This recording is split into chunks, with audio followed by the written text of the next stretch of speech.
హల్లెలూయా. ప్రభునందు ప్రియమైన దేవుని బిడ్డలారా, మరి కూడి వచ్చిన మీ అందరికీ ప్రభువైన మరి యేసుక్రీస్తు వారి పేరట మరి శుభవందనాలు మరి తెలియజేస్తున్నాను. మరి ఈ సమయంలో కృపా వర్తమానములు విని ప్రభు సన్నిధిలో మనమంతా మరి దీవించబడదాం.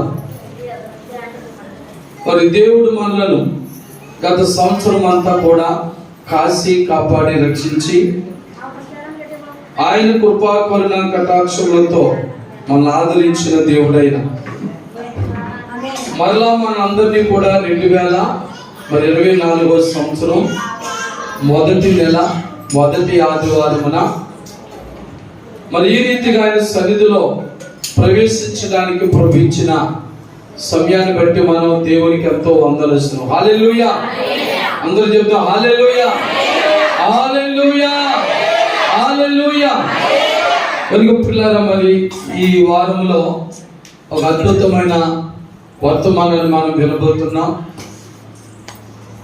మరి ఈ నూతన సంవత్సరంలో ప్రభువా మరి ఏ వాక్యం నా బిడ్డలకు బోధించాలి అది ప్రభు దగ్గర అడిగినప్పుడు ప్రభు నాకు 10 విషయాలు బయలుపరిచారు. మరి ఆ 10 విషయాలు కూడా ఇప్పుడే ఈ వారంలో చెప్పేస్తే ఒక 4-5 గంటలైనా చాలు.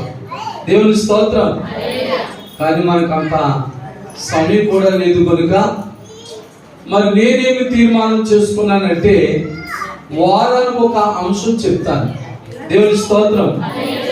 వారానికి ఒక అంశం చెప్పి మరి మిమ్మల్ని ఈ నూతన సంవత్సరంలో దీవించబడి వారిగా, ఆశీర్వదించబడి వారిగా, క్రీస్తులో వర్ధిల్లినట్లుగా నడిపించాలన్నది నా ఆశ.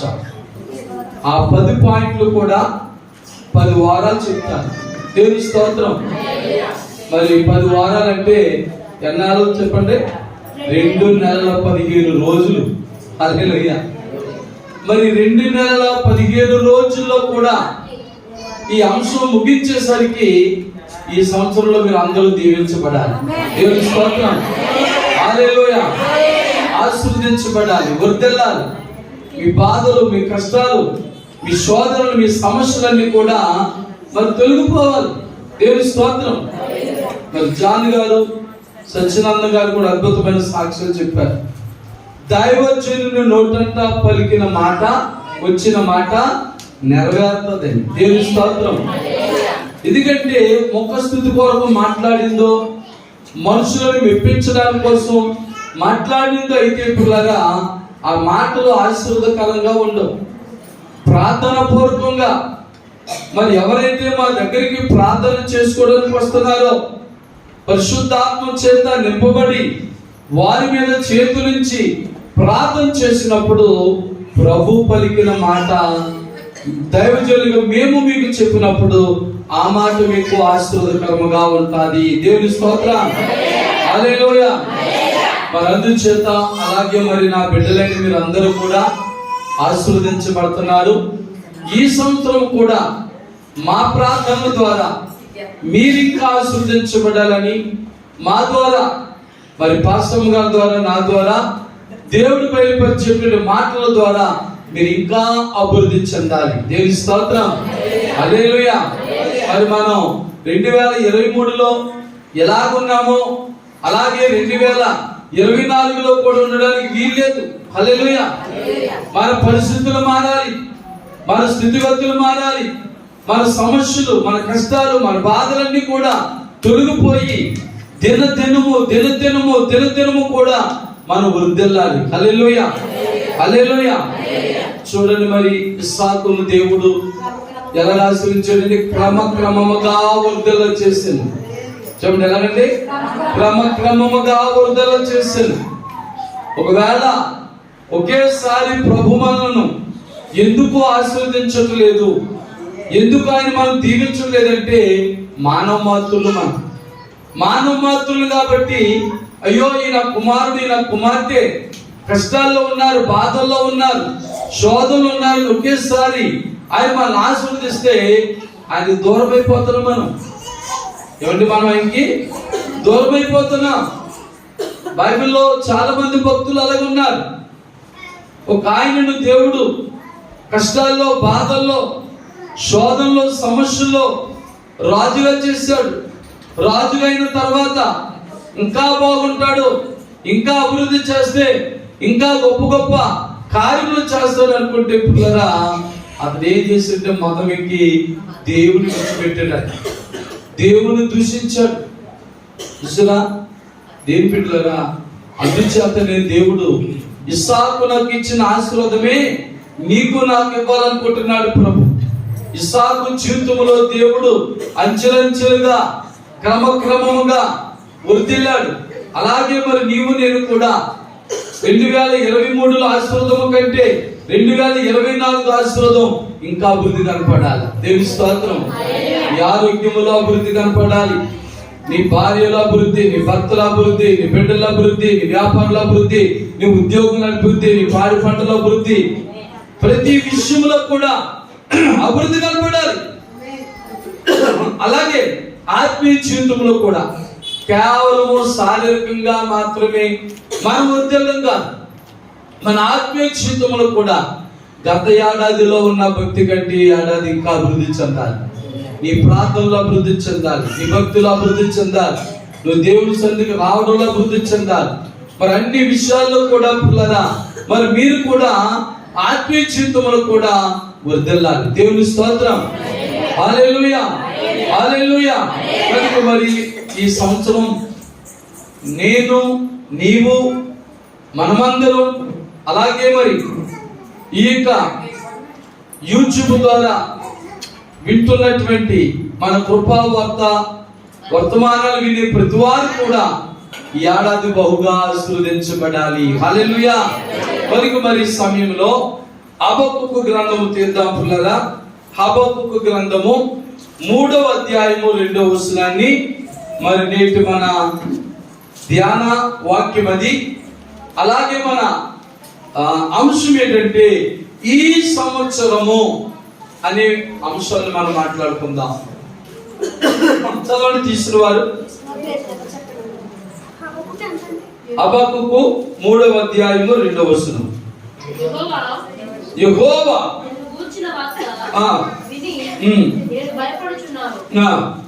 చూడండి, 2వ లైన్ లో మాత్రం మనకు కావాలి. యెహోవా ఒకరి చదవమ్మా. సంవత్సరములు జరుగుచుండగా నీ కార్యము నూతన పరుషము. దేవుని స్తోత్రం. హల్లెలూయా, హల్లెలూయా. ప్రియులారా, మరి మీరు చదివినటువంటి ఆ బైబిల్లో నూతన పరచుము అని ఉంది. మరి నా దగ్గర మరి ఇది ఒక వేరే ట్రాన్స్లేషన్ బైబిల్ ఉంది. ఈ ట్రాన్స్లేషన్ లో ఏమందో నేను చదువుతాను చూడండి. యెహోవా సంవత్సరములు జరుగుచుండగా నీ కార్యము వర్ధిల్ల చేయుము. దేవుని స్తోత్రం. కాబట్టి ఏమనుంది? వర్ధిల్ల చేయుము. నేను ముందుగా ఉపోద్ఘాతంలో మీకు చెప్పినటువంటి మాటని, ఈ సంవత్సరం ప్రతి వారు కూడా వర్ధిల్లాలి. ఆమేన్. మరి ఈ మాట ఎవరు పలుకుతున్న మాట అంటే హబక్కూకు. 1వ వచనంలో చూస్తే హబక్కూకు దేవుని సన్నిధిలో ప్రార్థన చేస్తున్నాడు. ప్రభువా, యెహోవా, సంవత్సరములు గతించుచుండగా జరుగుచుండగా నీ కార్యమును వర్ధిల్ల చేయుము. దేవుని స్తోత్రం. కనుక మరి మన కార్యములు వర్ధిల్లుతాయి. నువ్వు ఏ పని అయితే తలపెట్టావో, ఏ కార్యక్రమం అయితే చేయుద్దేశించావో అవన్నీ కూడా మరి నూతన సంవత్సరములో దేవుడు వర్ధిల్ల చేయబోతున్నాడు. దేవుని స్తోత్రం. హల్లెలూయా. మరి ఎప్పుడంటే 1వ వచనంలో సల్మాన్ అతికినే హబక్కూకు ఏం చేస్తున్నాడు అక్కడ? ప్రవక్త యొక్క హబక్కూకు చేసిన ప్రార్థన. దేవుని స్తోత్రం. అభివృద్ధి అనేటువంటిది, ఆశీర్వాదం అనేటువంటిది నీ ఇంట్లో నీవు కూర్చుంటే వచ్చేది కాదు, దేవుని సన్నిధికి రావాలి. దేవుని సన్నిధికి వచ్చిన తర్వాత మౌనంగా కూర్చుంటే వచ్చేది కాదు అభివృద్ధి అయిన ఆశ్రదమైన.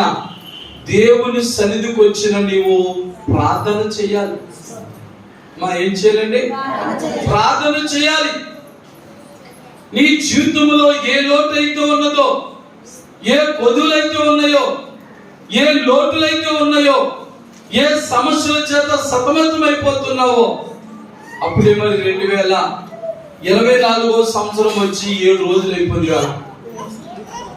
అయినా చాలా మంది జీవితాలు 23లో ఎలాగున్నారో అలాగున్నారు, 23లో ఎలాంటి కష్టాలతో ఉన్నారు ఇంకా అలాగున్నారు, 23లో ఎలాంటి బాధలతో ఉన్నారు ఇంకా అలాగున్నారు, ఎలాంటి సమస్యలతో, వ్యాధులతో, బాధలతో, ఇబ్బందులతో సతమతమయ్యారో మరలా ఈ 7 రోజులు ఇంకా అలాగున్నారు. కాబట్టి నా ఆశ ఏంటంటే మీరందరూ ప్రభు సన్నిధిలో ప్రార్థన చేయండి. హబక్కూకు ప్రవక్త చేసిన ప్రార్థనలాగా, ప్రభువా సంవత్సరంలో జరుగుచుండగా నీ కార్యములు నూతనపరచుము లేదా వర్ధల చేయము. దేవుని స్తోత్రం. ప్రార్థన చేయండి. మీలో నూతనత్వం ఏర్పడాలి. ఎప్పుడైతే మీరు నూతనమైన వ్యక్తులుగా మార్చబడతారో, మీ ఆత్మీయ జీవితం, మీ భక్తి జీవితం, మీ ప్రార్థన జీవితం ఎప్పుడైతే మరి నూతన పరచబడుతుందో పిల్లరా, అప్పుడు మీరు తప్పగా వృద్ధులను చూస్తారు. హల్లెలూయా. అందుచేత మరి ఈ సంవత్సరం అనేటువంటి అంశం మీద మనం మాట్లాడుకుంటున్నాం. కాబట్టి మరి ఈ సంవత్సరం దేవుడు మనకు అవకాశం ఇచ్చాడు నీకు. దేవుని స్తోత్రం. కొత్త నిబంధన గ్రంథంలో ఒక తోటమాలి ఉంటాడు. ఆ తోటమాలి తోటను బాగా కాస్తున్నాడు. ఒక రోజున ఆ తోట యజమానుడు వచ్చి అంటాడు, అయ్యా తోటమాలి, ఇదిగో మరి ఈ పొలములో లేక ఈ గార్డెన్ లో ఉన్నటువంటి అన్ని చెట్లు బాగానే ఫలిస్తున్నాయి. అదిగో అక్కడ ఉన్నటువంటి ఒక చెట్టు ఉన్నదో చూసావు, చాలా సంవత్సరాల నుండి అది ఫలించలేదు, అభివృద్ధి లేదు. ఎప్పుడు చూసినా ఆకులతో ఉండటం తప్ప ఫలాలతో ఎప్పుడు కనబడతలేదు. మరి నేను ప్రతి ఏడాది ఆ చెట్టులో ఫలాలు దిగుతున్నాను, కానీ ఒక్క ఫలం కనపడతలేదు. కాబట్టి ఇంకా నీవు ఆ చెట్టు నరికి పారే. ఏమన్నాడు? ఆ చెట్టుని నరికి పారే. ఎందుచేత? ఎరువు, నీరు ఇవన్నీ కూడా వేస్ట్ అయిపోతుంది కదా. ఏమైనా తక్కువ చేసామంటే అన్ని ఇస్తున్నాం, ఎరువిస్తున్నాం, చక్కగా చేస్తున్నాం, అన్ని చేసినా ఫలించడం లేదు. కాబట్టి దానిలో అభివృద్ధి లేదు కనుక ఇంకా నరికి పారే అన్నాడు. కానీ తోటమాలి అంటున్నాడు, అయ్యా ఈ సంవత్సరము కూడా ఉండనిమ్ము. దేవుని స్తోత్రం. అక్కడ మాట, ఈ సంవత్సరము కూడా ఉండనిమ్ము. ఫలించినా సరే లేదా అప్పుడు చూద్దాం, నువ్వు అన్నట్టు నరికి పారేస్తాను. దేవుని స్తోత్రం. హల్లెలూయా, హల్లెలూయా. ఆ చెట్టు ఎవరో తెలుసా? నీవు నేను. అమ్మా, ఆ యజమాని ప్రభు అయిన యేసుక్రీస్తు వారు. తోటమాలిని మేమే. దేవుని స్తోత్రం. సేవకులు వాక్యాన్ని విత్తుతున్నాం, మీరు ఫలించాలని, అభివృద్ధి చేయాలని. దేవుని బిడ్డలారా, నీ మనలో లేక మన పిఠాపురం సంఘంలో ఉన్నటువంటి నీవు ఇంకా ఫలించలేని స్థితిలో ఉంటే నిన్ను బట్టి దేవునికి ఆనందం ఉండదు. నువ్వు ఫలించకపోతే లోకంలో వేరు, ప్రభులో వేరు. లోకంలో ఉన్న మనుషులు ఎవరైనా అభివృద్ధి చెందుతుంటే, ఎదుగుదల చేస్తూ ఉంటే, మంచిగా ఉంటే, మంచి భోజనం, మంచి వస్త్రాలు, మంచి ఇల్లు సంపాదించుకుంటే చూసి ఓర్వలే. లోక నైజమది. ప్రభు అలాంటి వాడు కాదు. నువ్వెంతగా అభివృద్ధి చెందుతున్నావో, నువ్వెంతగా ఆశీర్వదించబడుతున్నావో మరి నీ నుండి ఆయన ఎంతో సంతోషిస్తాడు. హల్లెలూయా, హల్లెలూయా. కనుక దేవుని బిడ్డలారా, మరి మన జీవితంలో మనము కూడా వర్ధిల్లాలి. ఒకవేళ ఫలించలేని చెట్టుగా ఈ 2024లో కూడా ఉన్నావేమో, అలా ఉండొద్దు. ఈరోజు నేను చెప్పే మాట అది. హబక్కుకు చేసే ప్రార్థనదే, ప్రవక్త అయిన హబక్కుకు చేసే ప్రార్థనదే. సంవత్సరంలో జరుగుచుండగా నీ కార్యములు నూతన పరచుము లేదా వర్ధల చేయము. హల్లెలూయా. సంవత్సరాలు జరిగిపోతున్నాయి, నెలలు జరిగిపోతున్నాయి, వారాలు జరిగిపోతున్నాయి, రోజులు జరిగిపోతున్నాయి, కానీ మనలో అభివృద్ధి లేదు, ఆశీర్వాదం లేదు, శాంతి లేదు, సంతోషం లేదు, ఆనందం లేదు. పిల్లరా, అలాంటి వ్యక్తిగా ఈ దినమున ఈ మాటలు వినుచున్న మనలో ఎవరైనా ఉంటే, మీలో ఎవరైనా ఉంటే జాగ్రత్తగా ఆలోచించండి. ఈ సంవత్సరం ప్రభు నీకు ఒక అవకాశం ఇచ్చాడు. చెప్పండి, ఈ సంవత్సరం ప్రభు నీకు ఒక అవకాశం ఇచ్చాడు, నాకు ఒక అవకాశం ఇచ్చారు. మనం ఫలించాలని, అభివృద్ధి చెందాలని, 10 మందికి మనం ఉపయోగపడేవారిగా, దేవుని పరిసరకు ఉపయోగపడేవారిగా, పేదలకు అనాథులకు ఉపయోగపడేవారిగా మనం ఉండాలని ప్రభు మనకు ఒక అవకాశం ఇచ్చారు. హల్లెలూయా. అంతే తప్ప 2023లో చనిపోయిన వ్యక్తుల కంటే గొప్పవారు అని కాదు. చాలా మంది గొప్పవారు చనిపోయారు. ధనవంతులు, బలవంతులు, విద్యావంతులు, ఉద్యోగస్తులు, వ్యాపారస్తులు, గొప్ప గొప్ప పేరు ప్రఖ్యాతులు గాంచిన వారు, పెద్ద పెద్ద రాజకీయ నాయకులతో సహితంగా చాలా మంది 2023లోనే చనిపోయారు. 2024 చూడలేకపోయారు. కానీ దేవుని మహాకృప, కరుణ, కటాక్షముల చేత మరి 2024 వరకు కూడా దేవుడు నిన్ను నన్ను బ్రతికించాడంటే మనం ఎంత గొప్ప ధన్యులం. హల్లెలూయా, హల్లెలూయా. కనుక మరి ఈ సంవత్సరం నీ అభివృద్ధి ఎలా ఉంది? ఈ సంవత్సరం నీవు ఎలా అభివృద్ధి చెందుతున్నావు? ఒకవేళ ఇంకా అభివృద్ధి లేదని బాధపడుతున్నావా? ఈ రోజు ప్రార్థన చేయడం ప్రారంభించు. ఈ రోజు దేవుని సన్నిధిలో ప్రార్థన చేయి. ప్రభు సన్నిధిలో నువ్వు అభివృద్ధి చెందలేకపోవడానికి, ఆశీర్వాదాలు పొందలేకపోవడానికి, ఇంకా వేటి చేత నువ్వు బంధించబడి ఉన్నావో, ఏ పాపం, మోసం, అన్యాయం, అక్రమముల చేత బంధించబడి ఉన్నావో ఒక్కసారి ఆలోచన చేయి. దేవుని బిడ్డలారా, మరి 10 మాటలు చెప్పాను కదా. 10 అంశాల్లో మొదటి మాట మీతో చెప్తాను ఈ రోజున. మరి సమయం కూడా చాలా అవుతుంది కనుక మొదటి మాటగా మనం యెషయా గ్రంథం 63వ అధ్యాయం 4వ వచనాన్ని చదువుకుందాం పిల్లరా. యెషయా గ్రంథము పగ తీర్చుకొను. చూడండి, 2వ లైన్ మాట కావాలి మనకి. విముక్తి చేయదగిన సంవత్సరము వచ్చి ఉండేది. చదువుతాయి. దేవుని స్తోత్రం. 2వ లైన్ ఏముందండి? విముక్తి చేయబడిన సంవత్సరము వచ్చి ఉండేది. దేవుని స్తోత్రం. హల్లెలూయా. ఈరోజు మనం 10 పాయింట్లో కూడా మొదటి పాయింట్ మనం ధ్యానించేది ఏంటంటే విముక్తినిచ్చే సంవత్సరం. మనకి ఈ సంవత్సరం ఏ సంవత్సరం అండి? విముక్తినిచ్చే సంవత్సరం. హల్లెలూయా. గతించిన సంవత్సరాల్లాగే ఈ సంవత్సరం కూడా బాధలతో, కష్టాలతో, ఇబ్బందులతో, శోధనలతో, వ్యాధులతో ఉంటాది అనుకోవద్దు. హల్లెలూయా.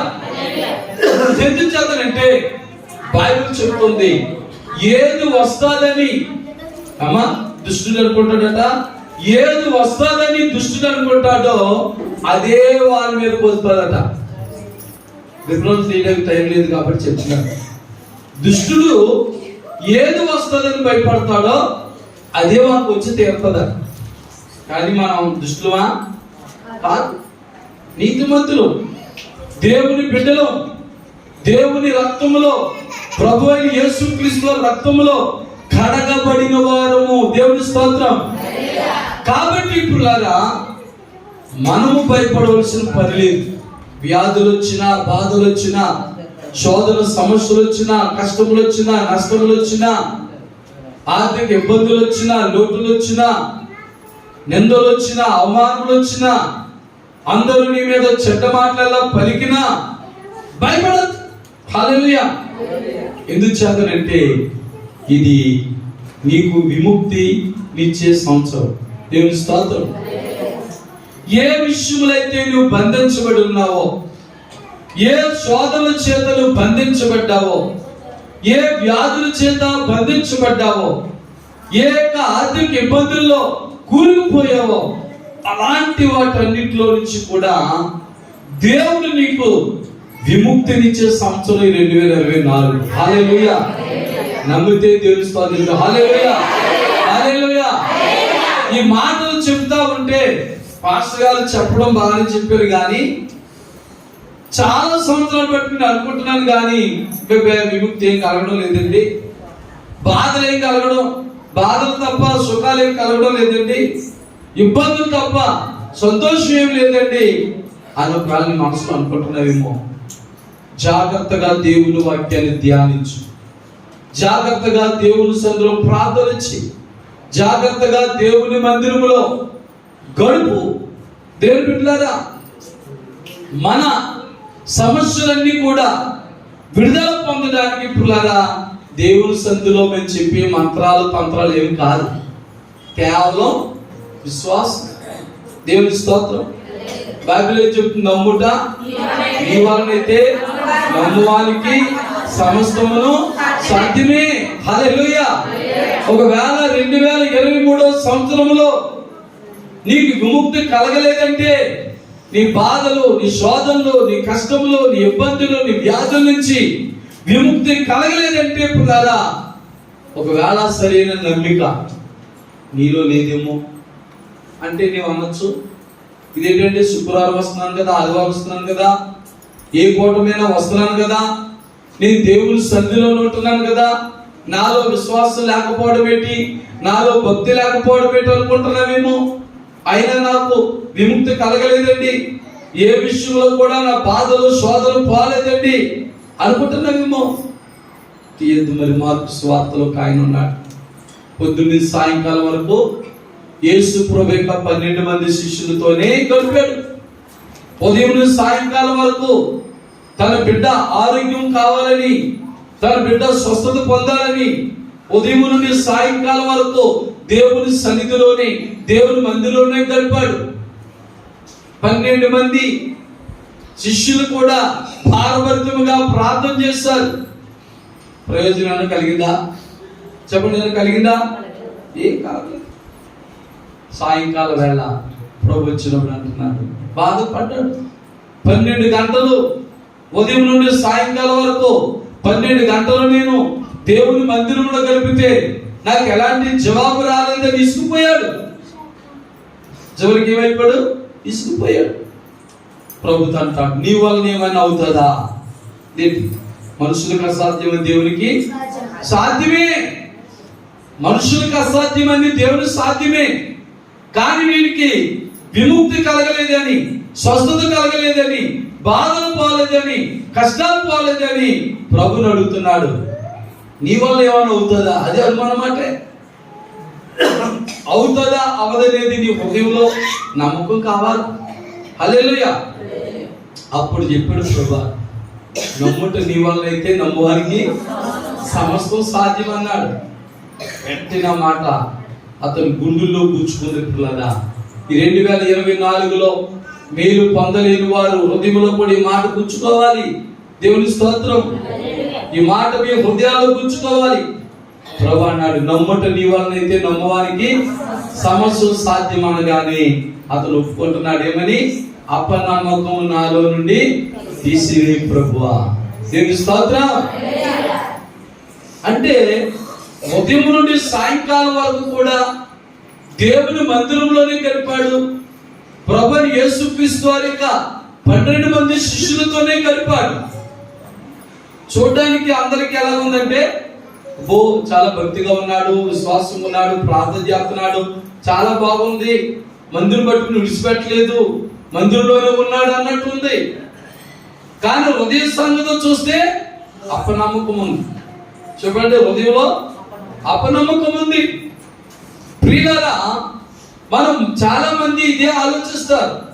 మందిరంలో అడిగడితే చాలు, కాసేపు కూర్చుని వచ్చేస్తే చాలు, మందిరికి వెళ్ళి ప్రార్థన చేసుకుని వచ్చేస్తే చాలు. దేని పిల్లరా, మందిరములో విశ్వాసం ఉంచాలి నీకు. దేవుని స్తోత్రం.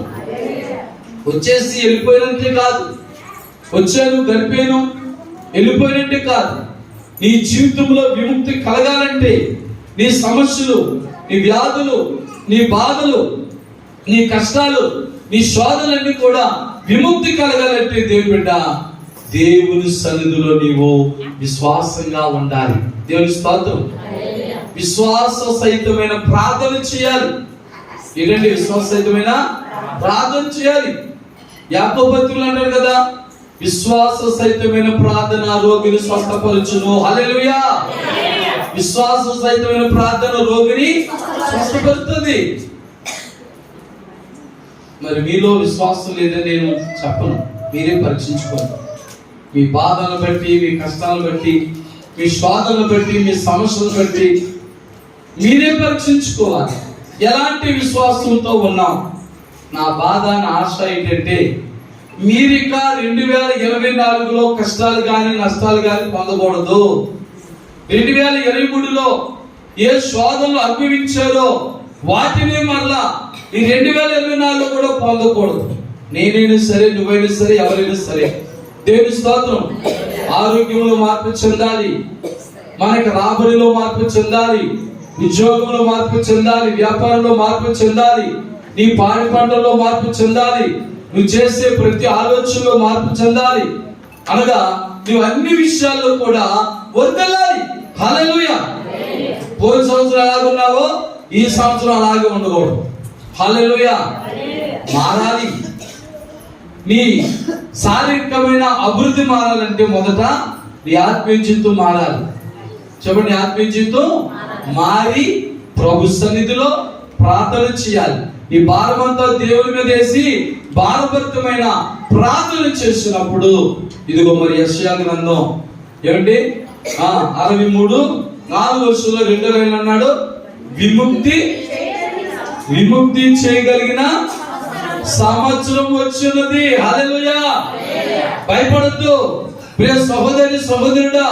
కష్టాల్లో ఉన్నా, బాధల్లో ఉన్నా, శోధనలో ఉన్నా, సమస్యలు ఉన్నా, లోతులో ఉన్నా, కొదువులో ఉన్నా, నువ్వు ఏ పరిస్థితిలో ఉన్నా బాధపడొద్దు, భయపడొద్దు. నీకు విముక్తి కలిగించే సంవత్సరం వచ్చింది. దేవుని స్తోత్రం. మరి ఈ సంవత్సరంలో నీ విముక్తి పొందాలి. హల్లెలూయా. ఏం పొందాలండి? విముక్తిని పొందాలి. చూడండి, మరి హబక్కూకు గ్రంథంలోని 1వ అధ్యాయం 5వ వచనం చదువుదాం. 1వ అధ్యాయం 5వ వచనం.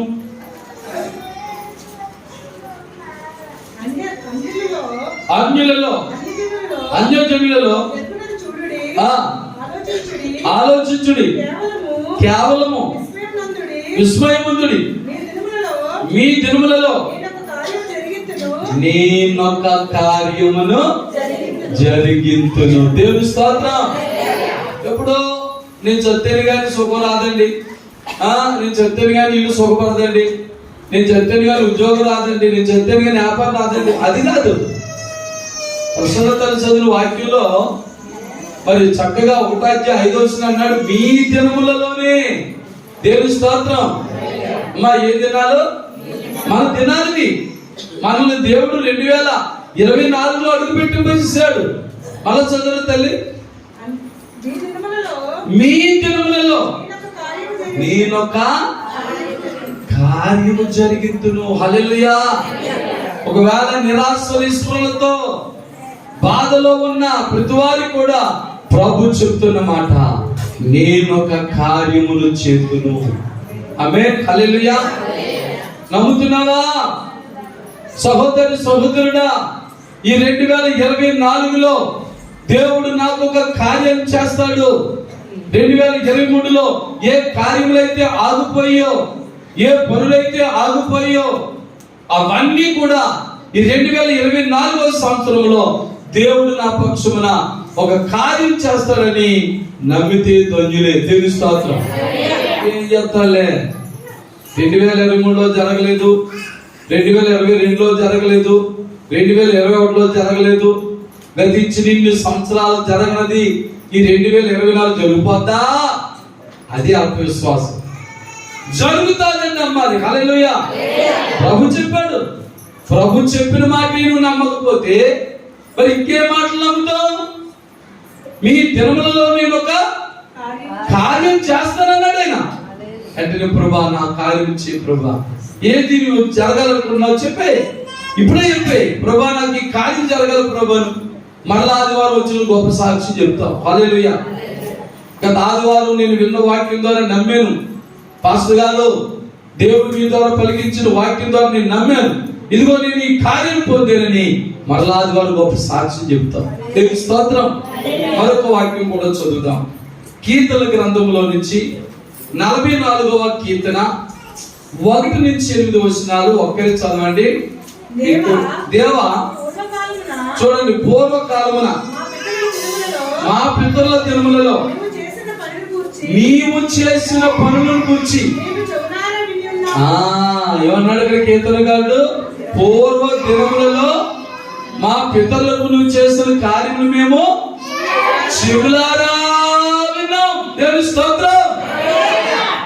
చూసారా, పూర్వకాలంలో మీ పితరులు దేవుని యందు భయభక్తులు కలిగి ఆయన యందు విశ్వాసము కలిగి జీవించినప్పుడు అద్భుత కార్యాలు, ఆశ్చర్య కార్యములు చేసిన దేవుడు మరి మీకున్న బాధలని విముక్తి చేసి మీ కష్టాలన్నీ తీర్చి ఈ సంవత్సరం మీ జీవితంలో అద్భుతాలు చేయడా? హల్లెలూయా. చదవరా తల్లి. మా పితరులు దానిని మాకు వివరించిరి. నీవు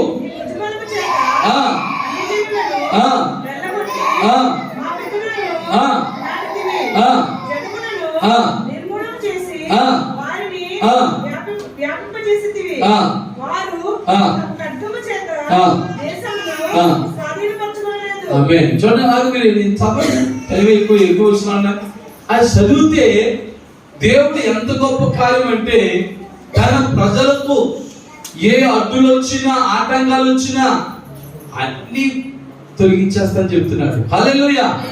ఎంత గొప్ప దేవుడు అండి మన దేవుడు. ఇలాంటి గొప్ప దేవుని మనం కలిగి 2023లో ఎన్ని ఆశీర్వాదాలు పోగొట్టుకున్నాం. 2023 అంతా కష్టాలతో, బాధలతో, శోధనలతోనే మన జీవితం అంతా గడిపేస్తాం. మరి ఈ సంవత్సరాలు కలిపితే మంచిది కాదు. నా ఆశ, నా ఆలోచన ప్రతి క్రైస్తవుడు కూడా, ప్రతి సంఘ బిడ్డ కూడా దేవుని ద్వారా అద్భుతాలు పొందాలి, ఆయన ద్వారా వర్ధిల్లాలి, ఆయన ద్వారా మనం ఆశీర్వదించబడాలి. కీర్తన గ్రంథం నుంచి మరొక మాట చదువుదాం. 90వ కీర్తన 16 వచనం అండి. 90వ కీర్తన 16 వచనం. నీ సేవకుడు ఈ కార్యము గణపరచుము, కనపరచుము, వారి కుమారులకు నీ ప్రభావము చూపించుము. దేవుని స్తోత్రం. నీ సేవకులకు నీ కార్యమును కనుపరచుము. దేవుని స్తోత్రం. ఆయన ఎప్పుడో కాదు పుల్లరా, మన దినాలలోనే, మన జీవిత కాలంలోనే అనేకమైన ఆశ్చర్య కార్యాలు, అద్భుత కార్యాలు, మహత్కార్యాలన్నీ కూడా ఆయన చెయ్యాలనుకుంటున్నాడు. కనుక ఒక్కసారి ఆలోచన చేయండి. ఈ సంవత్సరం ఎలా ఉండాలని అనుకుంటున్నావు? అందరూ బాగానే ఉండాలనుకుంటారు. బాగానే ఉండాలనుకున్న నీ జీవితంలో నువ్వు దేని చేత బంధించబడ్డావో, 2023వ సంవత్సరంలో ఏ పాపం, మోసం, అన్యాయం, అక్రమం, లేక ప్రార్థన లేమి, విశ్వాసం లేమి, సరిగా క్రమంగా చర్చికి రాకపోవడం, ఇలాంటి వేటి చేత నువ్వు బంధించబడి ఉన్నావో వాటి నుండి నువ్వు ఈ దినమున ఏం పొందాలి? విముక్తి పొందాలి. అందుకే మన 10 అంశాల్లో మొదటి మాట ఏంటండి? విముక్తినిచ్చే సంవత్సరం. ఈ సంవత్సరం ఏ సంవత్సరం అండి? విముక్తినిచ్చే సంవత్సరం. కనుక మరి దేవుని బిడ్డ, నువ్వు ఆశీర్వాదాలు పొందలేకపోవడానికి, వృద్ధులలేకపోవడానికి, శాంతి సమాధానాలు పొందలేకపోవడానికి, ఇంకా నీవు వేటి చేతైతే బంధించబడ్డావో ఇప్పుడే వాటిని జ్ఞాపకం చేసుకో. వేటి చేతైతే బంధించబడి నువ్వు బయటికి రాలేకపోతున్నావో వాటిని ఒకసారి జ్ఞాపకం చేసుకుని విముక్తి పొందు. హల్లెలూయా, హల్లెలూయా. ఎప్పుడైతే వాటి నుంచి బయటకు వస్తావో తప్పనిసరిగా నీ కొరకు దాచించిన మేలు గొప్పదైన. హల్లెలూయా, హల్లెలూయా. సరండి, దేవుని వాక్యం చెప్తున్న మాట, దేవుని యందు భయభక్తులు గల వారి నిమిత్తము ఆయన దాచించిన మేలు ఎంతో గొప్పది. నిజరా, చాలా గొప్ప మేలు దాచించారు. మరి మీలో ఎలాంటి భక్తి ఉంది? దేవుడి అంటే ఎలాంటి భయం ఉంది? ఎలాంటి భయభక్తులతో దేవుని దగ్గరకు వస్తున్నావు, దేవుని వాక్యం ధ్యానిస్తున్నావు, దేవుని సన్నిధిలో గడుపుతున్నావో మన మోకరించి ఒకసారి జ్ఞాపకం చేసుకుందాం పిల్లరా. మరి ఎలాగా మనం విముక్తి పొందామా లేదా? ఇంకా 2023లో ఉన్న బంధకాలతోని, అలాంటి బంధాల్లోనే మరి ఇంకొక వేళ ఉన్నట్లయితే ఇప్పుడే దేవుని సన్నిధిలో జ్ఞాపకం చేసుకుందాం. ప్రభా, బంధకాల నుంచి నన్ను విడిపించు ప్రభా, ఆ బంధకాల నుంచి నన్ను విడిపించి నన్ను విముక్తునిగా చేసి, ఇదిగోనైనా హబక్కుకు మరి 3:2లో చెప్పినట్లుగా నాయనా, సంవత్సరంలో జరుగుచుండగా నీ కార్యము నూతనపరచు, లేదా వృద్ధుల చేయము నాయనని ప్రార్థన చేసుకుందాం. ప్రేమ గల మా తండ్రి, దయగల మా యేసయ్య, ఆశ్చర్యకరుడు, ఆలోచనకర్త, బలవంతుడు మా యేసయ్య, నీకు వందనాలు, స్తోత్రాలు దేవా. మరి తెలుగున మీరు మాకు ఇచ్చిన ఈ వర్తమానమును బట్టి వందనాలు తండ్రి. నాయన, నాలో మాలో ఇంకా మేము బంధించబడి లోకము చేత, పాపము చేత, సాతాను చేత మేము బంధించబడి ఉన్నట్లయితే తండ్రి, ఇప్పుడే మాకు విముక్తినిచ్చిన ఆయన మీ దీవెనలు, మీ ఆశీర్వాదాలు మెండుగా పొందినట్లుగా మీ కృప, మీ కరుణ, మీ కటాక్షములు మాకు మెండుగా దయచేయమని యేసుక్రీస్తు పరిశుద్ధ నామములో ప్రార్థించి వేడుకొనుచున్నాము తండ్రి. ఆమేన్, ఆమేన్. ఇంతవరకు కూడా కృపావర్త వర్తమానములు శ్రద్ధా భక్తులతో విన్న మీ అందరికీ కూడా ప్రభువుకి వందనాలండి. God bless you, God bless you all.